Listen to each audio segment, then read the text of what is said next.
Assalamu alaikum. Today we have 24th lecture for Business Finance MGT 232.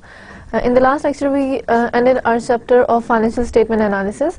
Today we will be moving on to the next chapter, that is capital structure and the determination of capital structure for an organization. Let's have a brief overview of our last lecture, that is financial statement analysis. In the last lecture we studied about the last ratios, which were market value ratios. The market value ratios are basically those ratios which help the competitors, the shareholders, the potential investors to compare the organization's value or the market value with other organizations, specifically for the shareholders and your potential investors. Well, within market value ratios, we have 4 to 5 different ratios, including the earning per share, that tells us about the earning by an investor on each single share. हर एक single share के ऊपर कितनी earning हो रही है on its investment for the share, specifically for the share holders is the earning price per share, earning over share. इसका formula is your earnings और the net income that is available to your common share holders over common stock outstanding. Then we have dividend per share, that tells you about the information about the value of a dividend that is being paid as dividend on each share. The value of the value or the dividend being paid on a single share. Let's suppose अगर मैंने 1000 shares invest किए तो एक single share के ऊपर मुझे कितना dividend मिल रहा है. अगर मुझे total overall dividend 5000 मिल रहा है और मैंने total investment 1000 की हुई है तो मुझे कितना dividend मिल रहा है हर एक share के ऊपर. 1000 shares के ऊपर तो चलो 5000 मिल रहा है. 5000 divided by 1000, that would be your dividend per share. Her single share के ऊपर कितना dividend मिल रही है. Now this earning per share and dividend per share is one of the important ratios because ये हेल्प आउट करती है for your potential investors and share holders to find out कि market value या आपकी जो organisation है वो as an earning या as a dividend on your investment और ऑन ईच शेयर क्या ऑफर कर रही है. Then we have dividend pay out. That dividend pay out is basically the percentage return कि वो देखा जाता है कि कितना डिविडेंड पे किया जा रहा है out of your total net income. तो नेट इनकम में से कितना पोर्शन आपका डिविडेंड पे किया जा रहा है. समटाइम्स कहीं पे जब हम मार्केट्स को परफेक्ट कंसिडर करते हैं, we do consider these things के the total net income to the common shareholders are basically given as dividend. The whole income is given as dividend, or sometimes it is like the total net profit or the total net income that is being earned is then divided into the preferred shareholders and then to the common shareholders. And basically whenever we are talking about these market value ratios, we are not considering the preferred stock, we are considering the common stock, because that is the kind of an information which will be needed by your common shareholders, or which will be needed by your potential investors or the competitors. Your preferred stock evaluation की जब हम बात करते हैं तो वहाँ पे हमने specifically find out कर लिया था कि इतना dividend per share on the preferred stock होता है, इस तरह से value होती है, तो उसमें हम preferred stock को focus करते हैं. लेकिन ज़्यादातर whenever we are talking about the market value ratios, the focus is mostly on the common shareholders or the common shares. Now dividend pay out की जब हमने बात की तो that means कि जितने net income available है, let's suppose I earned 110,000 rupees as a net profit for 2013. Now out of this 110,000 rupees क्या होगा कि मेरी सबसे पहली जाएगी जी to retain earnings. मैंने इतने से let's suppose 10,000 मैंने retain earnings रख ली है, remaining रह गया 100,000. उनमें से पहले पे किया जाएगा preferred stock holders को. Let's suppose it's a 30,000 rupees that is being given to your preferred stockholders. The remaining amount is 70,000 rupees. Now that remaining amount goes to your shareholders as a dividend. So हम specifically ये देख रहे हैं कि वो जो 70,000 है वो overall income की क्या percentage है. तो ओवरऑल इनकम कितनी थी 110,000, 70,000 हमने शेयर होल्डर्स को दिए, तो 70,000 डिवाइडेड बाय 110,000 इनटू 100 करेंगे तो हमारे पास वो सर्टेन परसेंटेज आ जाएगी कि हमने इस टोटल नेट इनकम में से कितनी परसेंटेज एज डिविडेंड दी है to our common share holders, and that is your dividend pay out. Then we have dividend yield. Dividend yield basically आप लोगों की रिटर्न की बात करता है कि whenever we talk about the return, तो रिटर्न यील्ड की जहां पे भी वर्ड यूज होगा दैट यील्ड मींस कि हम रिटर्न की बात कर रहे हैं. सो जब हम रिटर्न की बात कर रहे हैं तो और डिविडेंड रिटर्न की बात कर रहे हैं तो दैट मींस कि अगर if I am having an investment तो उस इन्वेस्टमेंट पे जो मुझे डिविडेंड मिल रहे हैं कितने परसेंटेज रिटर्न मुझे एज डिविडेंड मिल रहा है और सिंगल शेयर या सिंगल हर एक अलग अलग इन्वेस्टमेंट की पॉइंट ऑफ व्यू से कितना कितना रिटर्न मिल रहा है. Then one of the very important market value ratios is your price over earning ratio. That means the market value or the price of a stock over your total earnings, total net income or the total earnings of the earning per share basically इसको consider किया जाता है. Now price over earning ratio हमें information ये देती है जितनी ज़्यादा price over earning ratio अच्छी होती है, जितनी ज़्यादा वैल्यू होती है, जितनी ज़्यादा परसेंटेज होती है, उतना ज़्यादा इसको as a good sign consider किया जाता है.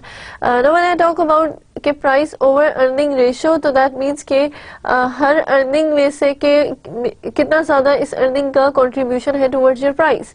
क्योंकि देखिए बेसिकली क्या होता है कि हमने अगर याद हो तो एक चीज़ कही थी बिल्कुल स्टार्ट वाले लेक्चर्स में कि share price is the barometer of your share price is the barometer of the performance of the company. ठीक है, when we talk about the share price, barometer of what? Your performance of the company. That means कि हम लोग क्या कर रहे हैं?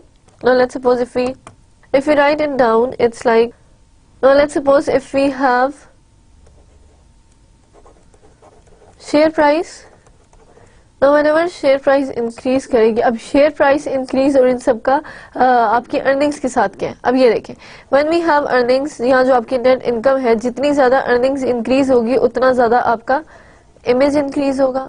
जितना ज़्यादा इमेज इंक्रीज होगा, जितना बेहतर इमेज होगा आपकी ऑर्गेनाइजेशन का, तो उतने ज़्यादा दैट मीन्स कि द ऑर्गेनाइजेशन इज प्रॉफिटेबल. आपकी अर्निंग ज़्यादा है, नेट इनकम ज़्यादा शो हो रही है, तो ऑटोमेटिकली आपका इमेज इंक्रीज हो रहा है with in the market. Market में जब ज़्यादा से ज़्यादा इमेज अच्छा हो रहा है तो लोग ज़्यादा से ज़्यादा आपके शेयर्स खरीदना चाह रहे होते हैं.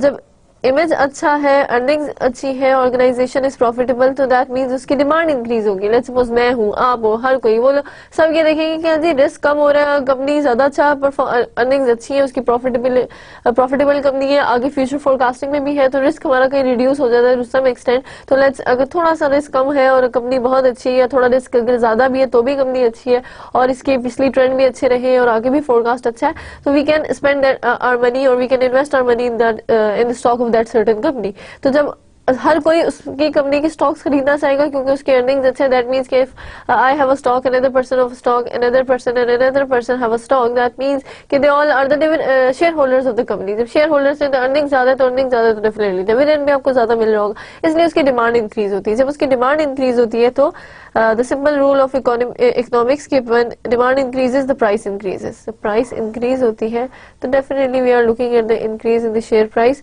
तो दैट मींस कि आपकी अर्निंग्स भी ऑटोमेटिकली उसकी अर्निंग जो है वो बैरोमीटर, प्राइस जो है वो बैरोमीटर है अर्निंग्स का. किस तरह से कि प्राइस में इंक्रीज जब आया तो दैट मीन्स कि आपकी अर्निंग्स इंक्रीज थी तो आपकी प्राइस में इंक्रीज आया.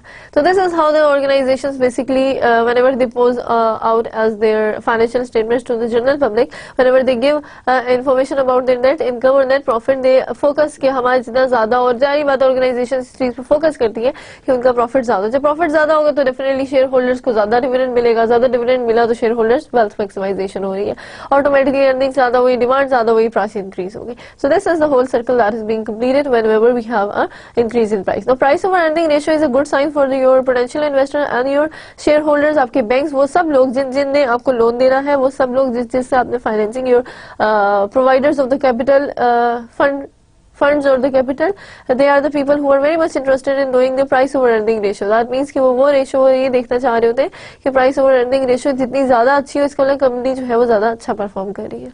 The very next thing that we studied in our last lecture is your common size analysis and index analysis, and also your horizontal analysis. The common size analysis is also known as your vertical analysis, in which we consider the total asset as a base account for all other items in case of balance sheet. In case of your income statement and finding out the vertical analysis, we use net sales or revenues as your base account for finding out the vertical analysis. For each and every account is being divided by the net sales in case of income statement, and each account is being divided by in total assets in case of balance sheet. Then we have the horizontal analysis, क्योंकि हम कहते हैं vertical इस तरह से, तो हमने total assets and net sales लिया.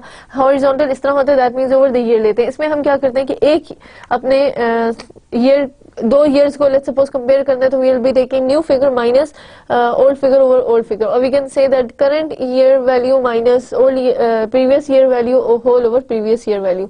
तो वो जो into 100, तो वो जो amount निकलती है that is your percentage change.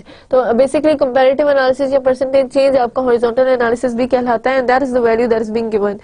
तो उसके अंदर आप हॉरिजॉन्टल एनालिसिस इस तरह करते हो कि ओवर द ईयर्स देखते हो कि वैल्यू में कितना परसेंटेज चेंज आया है, फिर उस परसेंटेज के हिसाब से उसकी एवरेज लेके आप आगे भी फोरकास्ट कर सकते हो. Now another third form of your analysis was your index analysis और ट्रेंड एनालिसिस, जिसके अंदर हम लोग एक साल ऐसा होता है जिसको हम बेस ईयर ले लेते हैं. Now let's suppose we have 2010, 11, 12, 13. 2010 जो नॉर्मली बहुत लीस्ट ईयर होता है उसको हम बेस ईयर ले लेते हैं. 2010 को हमने बेस ईयर ले लिया और 2012 की वैल्यू डिवाइडेड बाय 2010 की वैल्यू, 2011 की वैल्यू डिवाइडेड बाय 2010 की वैल्यू, 2013 की वैल्यू डिवाइडेड बाय 2010 की वैल्यू. जो आपका बेस ईयर होता है हर अगले ईयर के हर आइटम की वैल्यू को आप डिवाइड करते हो 2010 या बेस ईयर के वैल्यू, बेस ईयर की वैल्यू के साथ. तो हर कमिंग अप ईयर के बेस ईयर की वैल्यू के साथ उसको डिवाइड कर देते हो और मल्टीप्लाई बाय 100. तो आपका आगे एक ट्रेंड एनालिसिस, और इसी तरह हम आगे फ्यूचर ट्रेंड भी देखते हैं कि क्या चेंजेस आ रहे थे, कि यहाँ क्या परसेंटेज के साथ चल रहा है. Now that was all about your last lecture. Let's look at some other things जो कि आपका new coming up chapter है जिसका नाम है capital structure. So let's have a brief overview of what we are going to study in our capital structure determination chapter. We'll be looking at the conceptual look that what is basically capital structure, क्या है उसका best mix, क्या है debt equity, क्या है required rate of returns क्या है.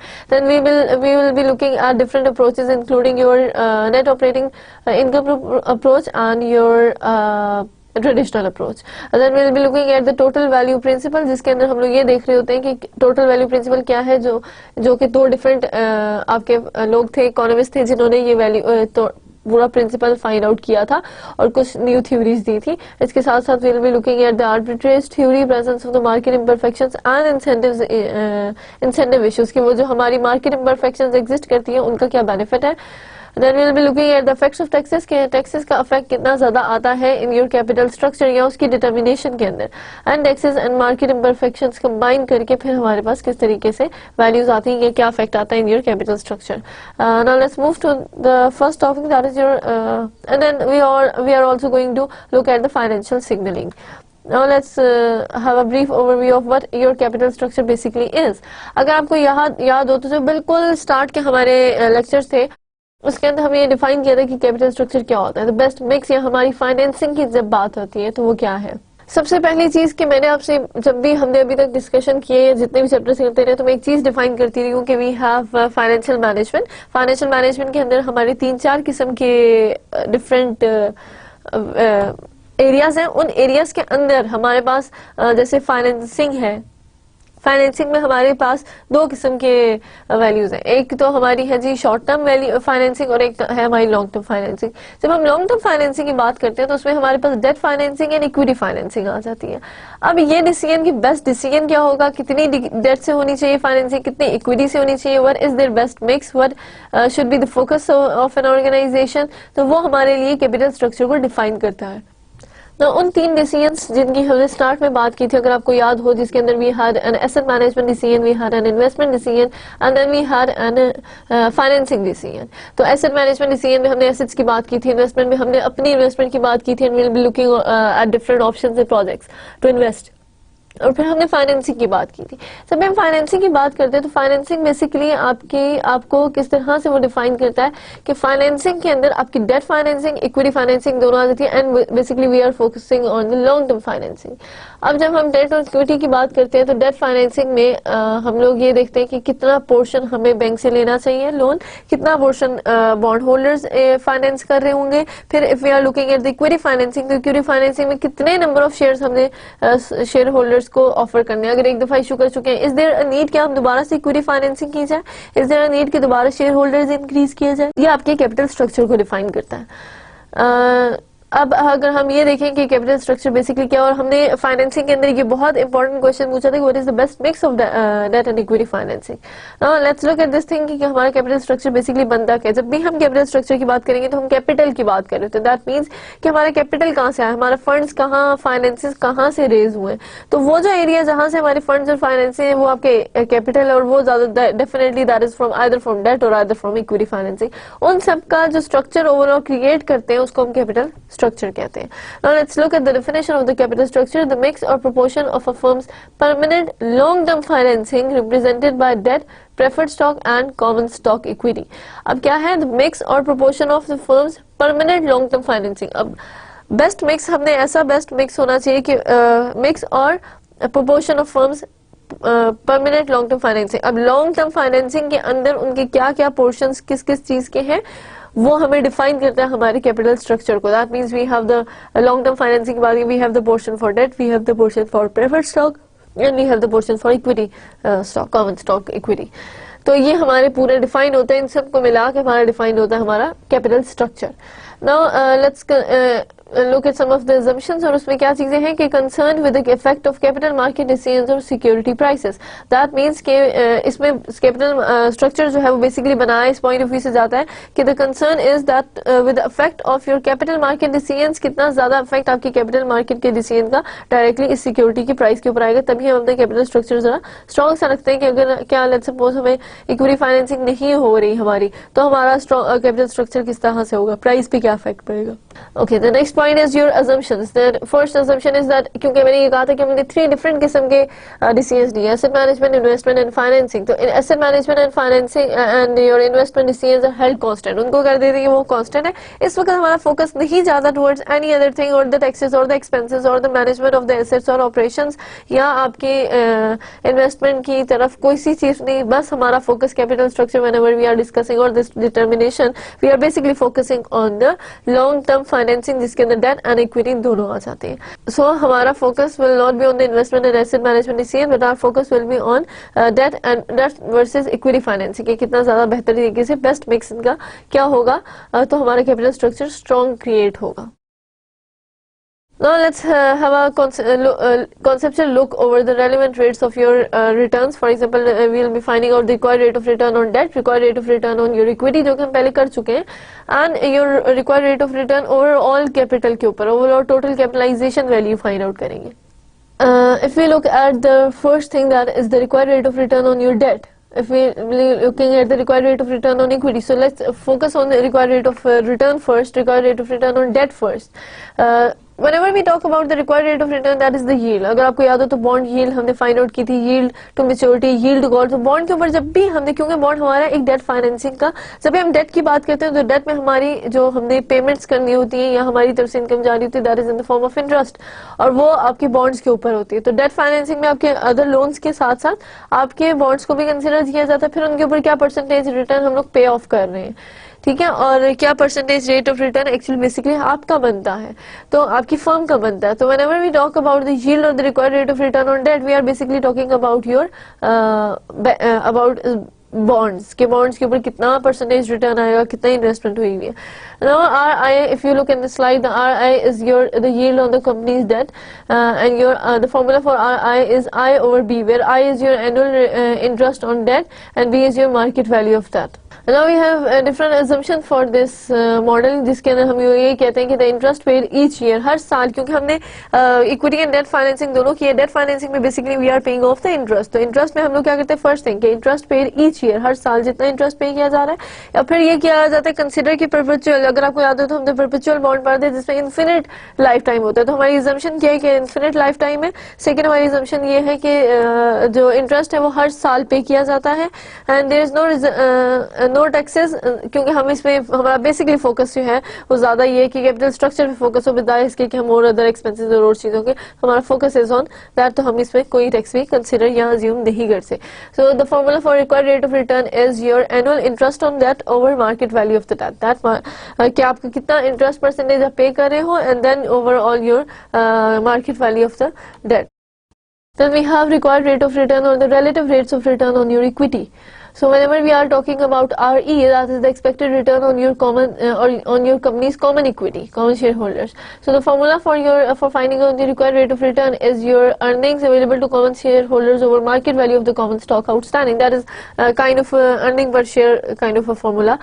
Whenever we find the required, हमें percentage required rate of return बताएगा.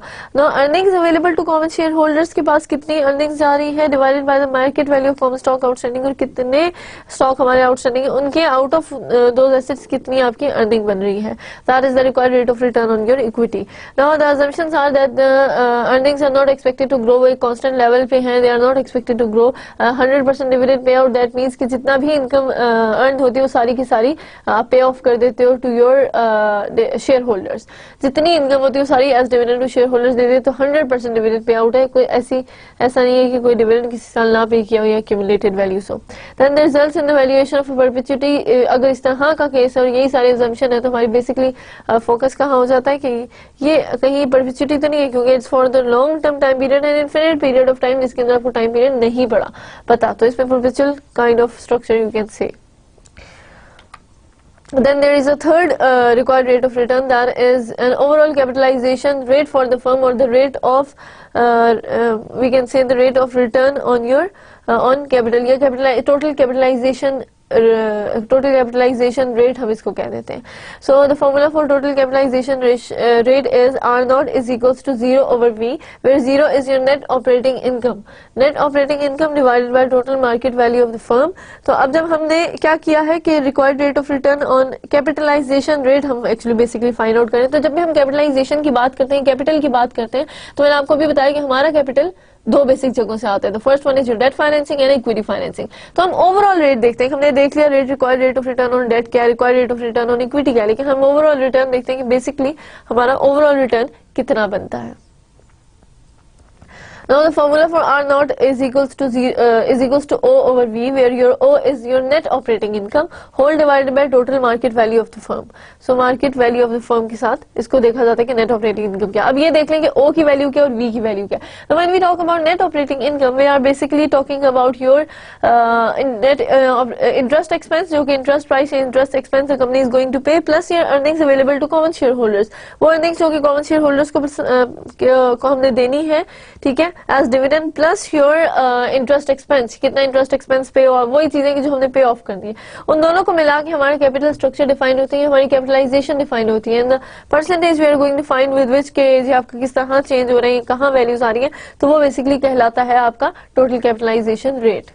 So if you look at the capitalization rate, it is the discount rate used to determine the present value of a stream of expected cash flows. जितने भी future में expected cash flows हैं for your equity and your debt financing से उनका discount rate, उनको discount करके उनकी present value, जिस rate के ऊपर उसको discount करके उसकी present value find out करते हैं, that is your capitalization rate. That means कि if मैं interest expense pay करी या shareholders की equity की pay करी, उनकी एक सर्टेन डिस्काउंट रेट, वो डिस्काउंट रेट जिसके ऊपर ये वैल्यू जो है वो हम उसकी प्रेजेंट वैल्यू फाइंड आउट करते हैं ऑफ द होल स्ट्रीम, तो that is your capitalisation rate. Now the formula जिसके अंदर हमने ये यूज किया था कि अगर इस फॉर्मूले को देखें तो इसके अंदर हमने O over V यूज किया था. If you look at O is your net income, your net operating income is equal to interest जो आपका है, इंटरेस्ट पेड या interest expense plus earnings available to common share. That means कि interest को भी हमने ऐड किया for your debt financing and equity financing, जहां पे हम लोग एज कॉमन शेयर होल्डर को अर्निंग पे करते हैं, वो दोनों को ऐड करें तो आपकी overall net operating income total बन जाती है. Now when we talk about V, which is the total market value of the firm, total market value of the firm तब तक नहीं होगी until and unless you know the market value of your bonds and market value of your stock.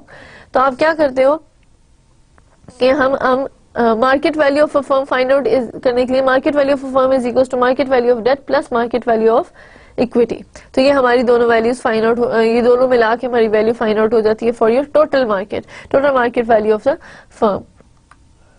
This is the formula if you look in the slide, जिसके अंदर हमने R naught is equal to R I B over B plus S plus R E into S over B plus S.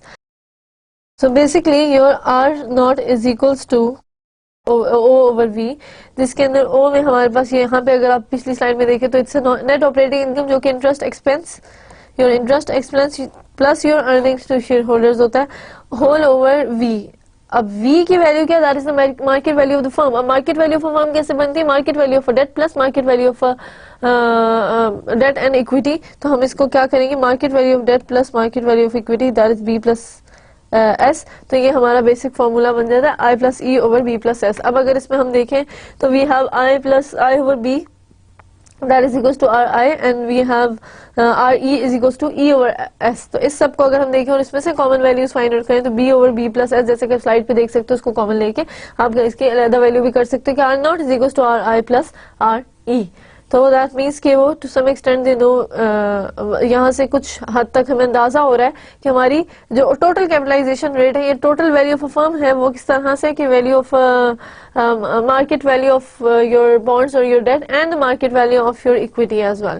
तो ये यहाँ से हम लोगों का कंप्लीट एक कैपिटलाइजेशन रेट का आंसर है। Let's look at two of the approach in through which we can basically find out the percentage return, और we are going to have the answers of few of the very important questions in finance. Now if you look at the net operating income approach, net operating income approach is a theory of capital structure, ठीक है, capital structure की theory है, in which the weighted average cost of capital and the total value of the firm remain constant as financial leverage is changed। तो जितना ज्यादा financial leverage change करते जाएंगे, increase करते जाएंगे, उतना ज्यादा इफेक्ट ये आता है कि आपकी जितनी भी average cost of your capital जिसके अंदर total value of the firm remain constant, financial leverage is changed. अब फाइनेंशियल लिवरेज चेंज कैसे होगा, क्योंकि उसके अंदर weighted average cost of capital plus your other total values of the firm, इन सब चीजों को हम लोग कंसिडर करते हैं। इसके जो अजम्पशन है आपकी नेट ऑपरेटिंग इनकम अप्रोच की, the first one is your net income, net operating income equal ₹1350। चले हम ये एक चीज अज्यूम कर लेते हैं कि फॉर एग्जांपल एक कंपनी लिए जिसका नेट ऑपरेटिंग इनकम जो है वो दैट इज इक्वल टू 1350। इससे आगे नेक्स्ट क्वेश्चन भी है। First of all this is very important to understand कि हमारी traditional and net operating income approach है, तो कि हमें ये बताती है बेहतर के दोनों में से बेहतर कौन से, किस तरीके से हम एक कैपिटल स्ट्रक्चर डिफाइन कर सकते हैं। Now let's assume that the firms, ये क्वेश्चन है जिसको हम थोड़ा डिटेल में डिस्कस कर लेते हैं। Let's assume the firm's net operating income equals rupees 1350 with market value of rupees 1800 at 10% interest and overall capitalization rate is 15%. We can find out required rate of return on equity. अब देखिए हमारे पास एक value net operating income आ चुकी है, हमारे पास मार्केट वैल्यू ऑफ डेट आ चुकी है, and overall capitalisation rate is 15%। तो हमें overall capitalisation ratio capitalisation rate भी पता है और हम लोगों को बाकी बेसिक थोड़ी बहुत इंफॉर्मेशन भी है। Now this is very important to look at this thing, that is what happens to KI, KE and K naught, जो कि K से भी रिप्रेजेंट होते हैं और R से भी रिप्रेजेंट होते हैं, RI, RE and R naught। When leverage और बैलेंस शीट इंक्रीज, जिस तरह हम लेवरेज इंक्रीज करते जाएंगे तो क्या क्या इफेक्ट आ रहा है आपके बैलेंस शीट आइटम्स और इनकम स्टेटमेंट के ऊपर, और हम इस तरीके से फाइंड आउट कर सकते हैं। Now if you look at the required rate of return on equity, you can calculate the required rate of return equity कर सकते हैं if you have other values। अब basically हम लोग इस net operating income approach से कर क्या रहे होते हैं, NOI approach जो है उसे हम कर ये रहे होते हैं, you are basically finding out the market value of the firm using your जो हम लोगों की ओरिजिनल ऑपरेटिंग इनकम दी हुई है और किस्म के रिक्वायर्ड रेट ऑफ रिटर्न्स दिए हुए, उससे बेसिकली हम अपनी value of a firm find out करें। तो finding out the value of a firm using the financial leverage, the others total firm value and a few of the more required rate of returns. Now if you look at this, जो हमने question अभी last slide में पढ़ा है, अगर आप इसको देखें तो let's assume that the firm's net operating income equals this with a market debt of 1800 at 10%. That means कि 1800 into 10% करेंगे and overall capitalization ratio is 15%. We can find out the required rate on equity. Now if you look at the value of total firm, तो हमने अभी recently एक formula किया, that is R naught is equals to 0 over V. When we talk about R naught is equals to 0 over V, that means कि यहाँ पे हमने operating income अपनी सारी जिसके अंदर हमने कहा था interest plus your common shareholders हो गए थे, and your value of firm is your value of debt plus value of equity. So अगर आप इसको देखें, हमने cross multiplication की तो your V is equals to 0 or O over R naught. So this is how the formula has been evaluated. We need to have a total value of a firm. Total value of a firm is V. और हमारे पास formula है जी O over V, और हमें we know R naught, we know the value of O, but we don't know the value of V. That means we have to find out the this market value. So अब अगर आप इसको देखें तो हमारे पास O की value that is your net operating income जो कि already given है, that is 1350. and your required rate of return is 15%. So 1350 divided by 15% करेंगे, the answer we get is 9,000. That means 9,000 is the total value of the firm. So आपके your O divided by R naught is basically 1350 divided by 0.15. That gives us the answer of 9,000. That is the total value of the firm. Now after that we can find out the market value of equity. If you look at the market value of equity, it is V is equals to, that is the market value of a firm. क्योंकि हम market value of an equity जब find out करते हैं तो वो basically equity के लिए होता है. So anyway, when we talk about V is equals to B plus S, so when we are finding out the values, so we have V minus the original formula. The basic original formula is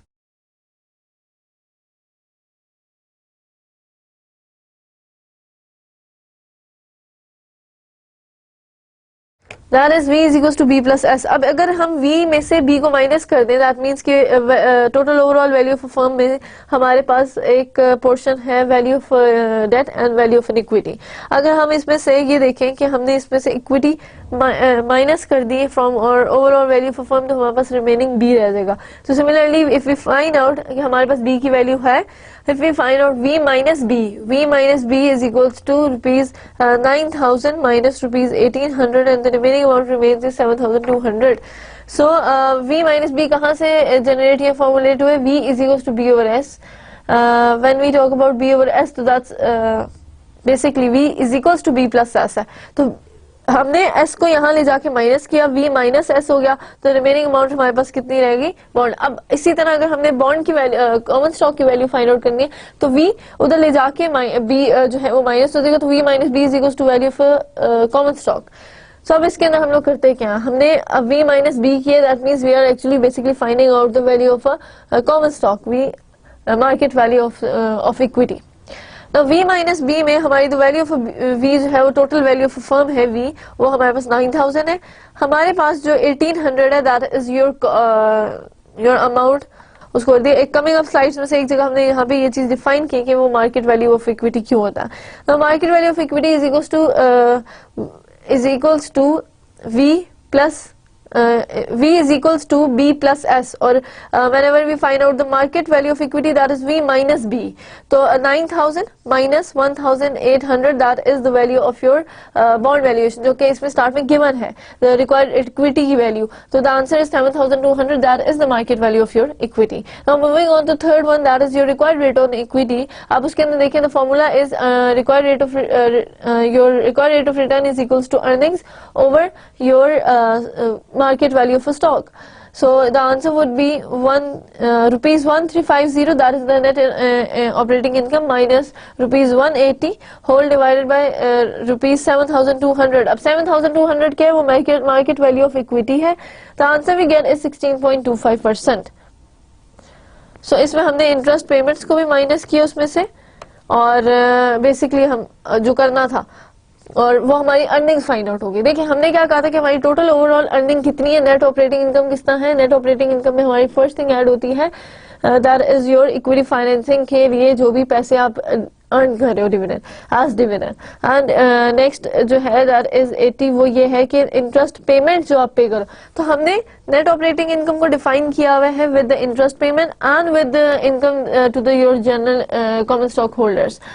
सो वो E over S का मतलब जो हम earning find out करेंगे, तो हम उसमें से इंटरेस्ट को माइनस कर देंगे. इंटरेस्ट माइनस करने के बाद we will have the value of 1350 minus rupees 180. 180 की आपको इंटरेस्ट पेमेंट, क्योंकि आपकी इंटरेस्ट की अमाउंट 1,800 थी, 10%, तो 10% उसका रेंट निकाला है, तो दैट इज 16.25%.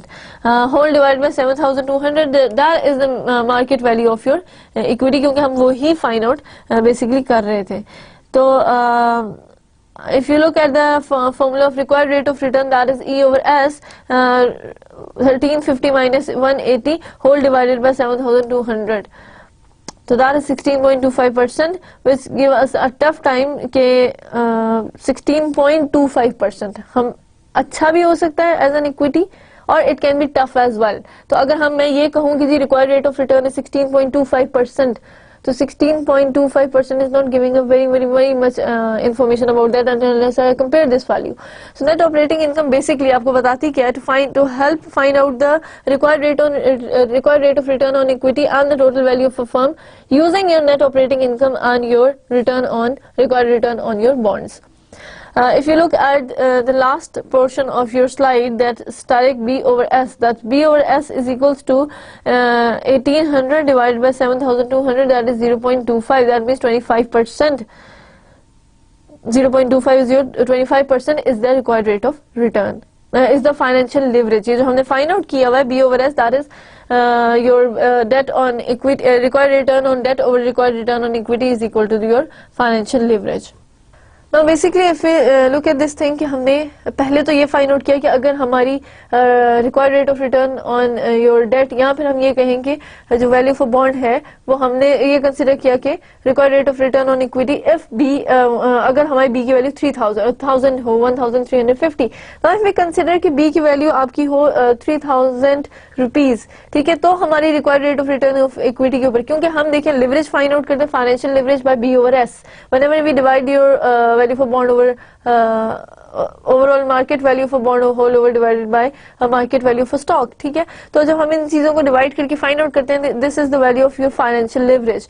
तो अगर हम वैल्यू ऑफ जो market value of your debt को इंक्रीज करें तो फिर क्या चेंज आता है, क्या क्योंकि your net operating income approach basically आपको यही देख रही होती है कि आपका कैपिटल स्ट्रक्चर किस तरीके से डिफाइन होता है, योर कॉस्ट ऑफ कैपिटल को डिक्रीज करके और कुछ चीजों को कांस्टेंट रखने के बाद हम ये देखते हैं कि original effect on your required return कितना आ रहा होता है फर्म के पास. So now if we increase your required rate, your value of B, that is the value of your debt. So value of debt को अगर हम rupees B is equals to rupees 3000 कर दें from 1350, तो फिर हम देखते हैं कि हमारी required rate of return क्या निकल रहा है. Similar formulas हैं. If you look at this thing, हमारा basic formula is R naught is equals to O over V. So इस V को हमने वहां लेके क्रॉस मल्टीप्लिकेशन की तो V is equals to 0 over R naught. अब इसमें R naught की हमारी operating income net operating income तो सेम है, that is 1350 whole divided by 0.15, that would be 9000 rupees. Now if we look at the market value of the equity, so that is V minus B. That means कि rupees 9000 minus rupees 3000. तो value of overall value of stock, अगर overall value of firm में से हम value of date minus कर दें तो इतना ही बात है, the remaining amount is your value of stock.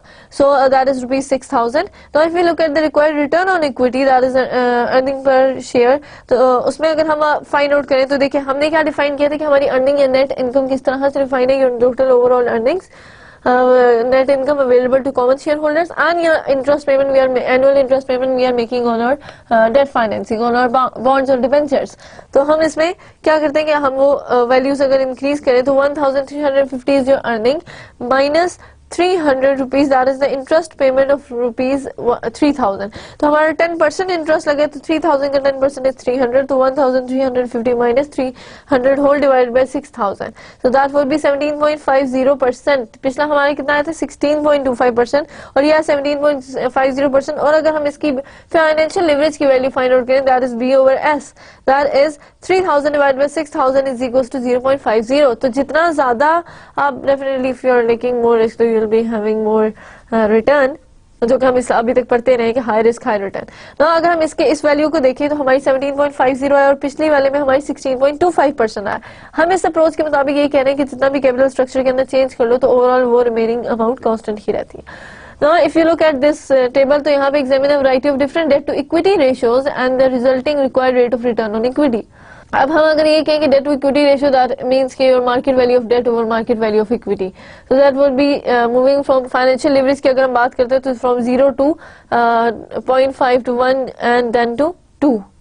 Similarly हम RI और R naught को हमने ये कंसिडर किया कि it's a constant amount. So RE that is your required rate of return on equity, उसके ऊपर कितना इफेक्ट आ रहा है of your debt to equity ratio का। अब जिस तरह डेट टू इक्विटी रेशो या फाइनेंशियल लिवरेज इंक्रीज करते हैं तो इक्विटी पे क्या फर्क आता है। If you look at this table, तो इस टेबल की एक्सप्लेनेशन हम थोड़ा देख लेते हैं, लेकिन पहले ये चीज देखें कि we have three major colours, yellow, purple and your green colour. जो लाइन आपकी येलो लाइन में डॉटेड लाइन है, that is the yield on debt, वो जो कि एक कांस्टेंट सिंगल अमाउंट, क्योंकि यार बात आपकी इंटरेस्ट पेमेंट जो है वो फिक्स्ड इंटरेस्ट पेमेंट होती है, तो फिक्स्ड इंटरेस्ट पेमेंट है उसमें कुछ चेंज नहीं आ रहा कहीं पे भी।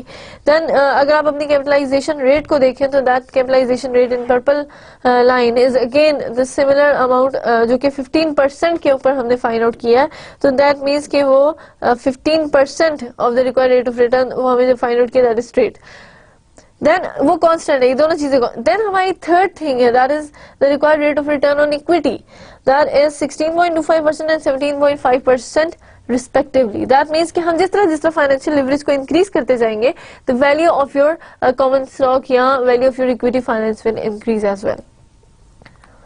Now let's have a summary of your net operating income approach. अगर आप इसको देखें तो नेट ऑपरेटिंग इनकम अप्रोच हमारी क्या है, the first one, the critical assumption is R naught remains constant. R naught आपका क्या है, टोटल कैपिटलाइजेशन रिमेन, हमारी असम्पशन ये है कि टोटल कैपिटलाइजेशन रेट हमेशा जो है वो एक कांस्टेंट रहता है।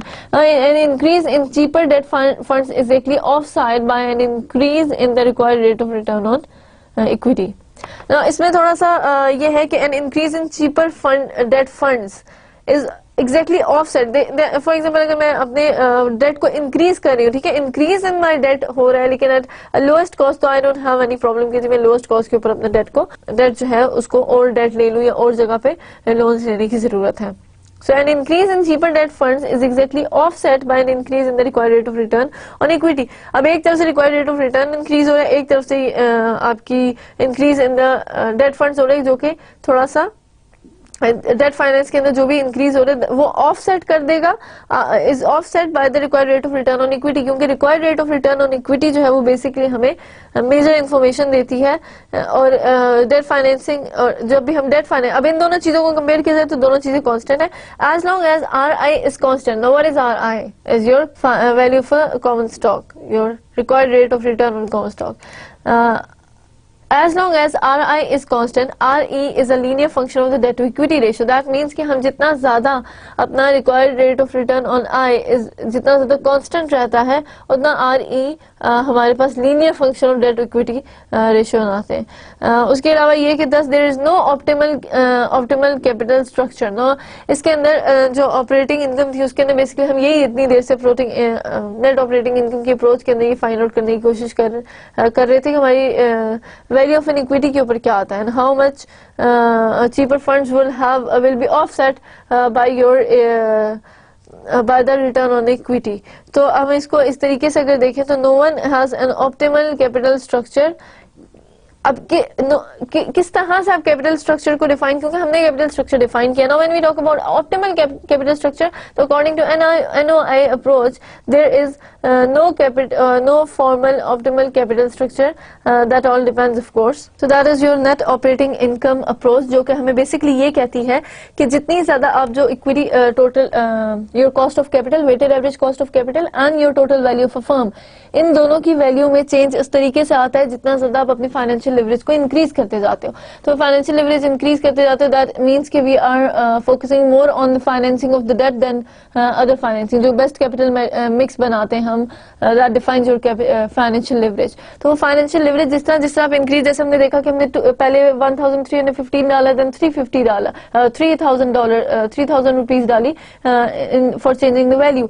तो वो जो 3000 रुपीज और 1350 था, वो हमने क्या किया कि डेट की वैल्यू चेंज की है। डेट की वैल्यू चेंज मतलब हम फाइनेंशियल लिवरेज, जितना ज्यादा फाइनेंशियल लिवरेज चेंज होता जाता है उतना ज्यादा effect on your cheaper funds या आपकी on your cheaper debt funds के ऊपर आता है, या फिर यू हैव अदर वैल्यू जो जिसके अंदर change, value of a firm के अंदर चेंज आता है। तो इस तरीके से हम लोग ये देखते हैं कि फाइनेंशियल लिवरेज इंक्रीज करो तो वैल्यू ऑफ अ फर्म में भी उस तरह से कांस्टेंट ही इंक्रीज आ रहा होता है। Though we have one value remain that remains always constant. Now we have another approach that is called your traditional approach for finding out the capital structure. हम ये देखेंगे किस तरह से बेहतर कैपिटल स्ट्रक्चर को डिफाइन किया जा सकता है। Now according to the traditional approach, a theory of capital structure in which there exist an optimal capital structure and where management can increase the total value of the firm through the judicious use of financial leverage. So इसमें basically क्या क्या कहा जा रहा है कि theory of capital structure in which there exist an according to this theory हम ये कंसीडर करते हैं there exist an optimal capital structure, एक प्रॉपर तरीके का कैपिटल स्ट्रक्चर एग्जिस्ट करता है जिसको डिफाइन करने के लिए and where management can increase the total value of the firm through judicious use of financial leverage. अगर हम फाइनेंशियल लिवरेज को, क्योंकि हमारा फोकस ये है कि हम total value of a firm को इंक्रीज करें, वैल्यू ऑफ अ फर्म किस तरह से इंक्रीज होगी, अब using financial leverage. Financial leverage ये है कि जितना ज्यादा फाइनेंशियल लिवरेज होगा उतनी ज्यादा increase in the value of a firm आती जाएगी। Now let's define the optimal capital structure, that is the capital structure that minimizes the firm's cost of capital and thereby maximizes the value of firm. तो ये आपका optimal capital structure कौन सा होता है, वो स्ट्रक्चर है जो कि आपकी फर्म्स की कॉस्ट ऑफ कैपिटल को डिक्रीज भी करे, ठीक है, कॉस्ट ऑफ कैपिटल को डिक्रीज करे और उसके साथ साथ वैल्यू ऑफ फर्म को इंक्रीज करे। That is your traditional approach. So that is about your optimal capital structure. Now if we define it कि फाइनेंशियल लिवरेज हम इतनी देर से बात कर रहे हैं, तो फाइनेंशियल लिवरेज बेसिकली है क्या। Now financial leverage can be defined as the degree to which a company uses its fixed income securities such as their debt or preferred equity with a high degree of financial leverage कम high interest payment. देखिए जितने ज्यादा मैं financial leverage increase करूंगी, interest payments मेरी increase होंगी। जब interest payment होगी तो as a result the bottom line earning per share जो है is negatively affected by the interest payment. देखिए नेट इनकम स्टेटमेंट अगर देखी जाए तो नेट इनकम स्टेटमेंट में आप ये देखें तो फर्स्ट थिंग क्या है हमारी, revenues, operating expenses, operating income, then we have earning before interest and tax। उस अर्निंग में से देखिए जितना ज्यादा मैं अपना reliance on the debt financing करती जाऊंगी, फाइनेंशियल लिवरेज को इंक्रीज करूंगी, दैट मींस उतना ज्यादा I am relying on the debt और उतना ज्यादा इंटरेस्ट मुझे पे करना था। जब इतना ज्यादा इंटरेस्ट पे करेंगे तो एट द एंड जो अमाउंट आपका वैल्यू रह जाती है कि मैंने ज्यादा से ज्यादा इंटरेस्ट पेमेंट की और आखिर में मेरे पास जो net profit that is to be share with your share holders, वो थोड़ी अमाउंट कम रह जाती है। So as a result the bottom line earnings per share is negatively affected by your interest payments. So as interest payments increases as a result of increased financial leverage, EPS is drawn lower. Earning per share आपकी कम हो जाती है। तो जितना ज्यादा reliance on the financial leverage increase होता है उतना ज्यादा आपकी जो है इंटरेस्ट पेमेंट्स बढ़ती है। जब इंटरेस्ट पेमेंट बढ़ती है तो आपकी वैल्यू डिक्रीज हो रही होती है and specifically your earning per share decreases. Now अगर आप इस टेबल को देखें जिसके अंदर we have again 3 lines for yellow, purple and green. इसके अंदर अगर आप देखें तो येलो लाइन मींस कि आर आई जो कि एक सर्टेन लेवल पे जाके, अगर आप देखें तो एक सर्टेन लेवल के ऊपर जाके यहाँ पे एक सर्टेन लेवल पे जाके उसने इंक्रीज करना शुरू कर दिया। Then there is a value of R naught जो कि आपकी एक ऑप्टिमल कैपिटल स्ट्रक्चर को डिफाइन कर सकती है। द अमाउंट, क्योंकि whenever we increase the financial leverage the amount keep on decreasing and then at point then it there exist a point when it start increasing automatically. So again अगर financial leverage increase करें तो आपका return on equity भी automatically increase हो रहा होता है। Now let's have a summary of the traditional approach. Now the cost of capital is dependent on the capital structure of the firm। अब ये चीज डिफाइन की गई according to your traditional approach के cost of capital is dependent on the capital structure of the firm। Definitely कि हम जिस तरह इंटरेस्ट पेमेंट ज्यादा करें, बॉन्ड्स की इक्विटीज की वैल्यूज जिस तरह से इंक्रीज करेंगे कॉस्ट ऑफ कैपिटल में उतना ही चेंज आता जाएगा। Now initially low cost debt is not rising and replaces where expensive equity financing or and are not declines। अब हम क्या कह रहे हैं कि हमारी जो लो कॉस्ट डेट है इसकी assumption क्या है इसके अंदर। First thing, initially low cost debt is not rising and replaces more expensive equity financing and are not declines। तो हम क्या कहेंगे कि लो कॉस्ट डेट जो है वो इज नॉट राइजिंग। जिस तरह हम फाइनेंशियल लिवरेज इंक्रीज करें तो आपका कॉस्ट ऑफ डेट जो है वो इंक्रीज नहीं होती। And the focus is more on the equity financing and R naught जो है वो कम भी हो रहा है। Then increasing in the financial leverage and associated increase in R A and R I more than offsets the benefits of lower cost debt financing. अब देखिए एक चीज ये है कि हमने पहले एक सर्टन अमाउंट ले ली, उसके ऊपर देख लिया कि फाइनेंशियल लिवरेज को कम या डिक्रीज करें या कॉस्ट लो कॉस्ट डेट को कंसिडर करें। फिर हमने ये कहा कि then increasing the financial leverage, ठीक है, increasing the financial leverage and associated increase in R E and R I more than offsets the benefit of lower cost debt financing. अब हम कम कॉस्ट वाली डेट फाइनेंसिंग कर रहे हैं, वो डेट फाइनेंसिंग तो चले हो रही है, लेकिन उसके साथ जिस तरह से आप the associated increase in R E and R I more than offsets the benefits of lower cost debt financing. तो जितना ज्यादा हमने लोअर कॉस्ट की होती है with increase in the value of the financial leverage, आपकी कॉस्ट ऑफ डेट जो है वो ऑन द सेम लेवल आ जाती है। विद कोई बेनिफिट्स, उसके benefits of lower debt financing cost of financing के को खत्म ऑफसेट कर देती कि जितना ज्यादा बेनिफिट होना था ओवरऑल हमने फाइनेंशियल लेवरेज ही इंक्रीज हमें करनी पड़ेगी, तो जिसकी वजह से हमारा balance automatically that is on line. thus there is one optimal capital structure where R naught is at lowest point। अगर if you look at this table, तो आप जहाँ पे हमने सर्कल किया हुआ है, अगर आप वहाँ देखिए तो एक सर्टन आपकी वैल्यू क्या है, आप आर नॉट की वैल्यू देखिए। हम फाइनेंशियल लिवरेज हमारे एक्स एक्सिस पे है और कैपिटल स्टॉक जो हमारे वाई एक्सिस पे है। अब जिस तरह हम फाइनेंशियल लिवरेज बढ़ा रहे हैं तो आपकी आर आई की वैल्यू पहले कांस्टेंट थी, then it start moving up. आपकी green line that is the required rate of return on equity, वो भी पहले जरा हल्का हल्का इंक्रीज करके it has increase. Now the return on equity, return on your income, आप ये देखते हो कि आर नॉट की क्या वैल्यू है। तो आर नॉट के लिए that is the required rate of return on the overall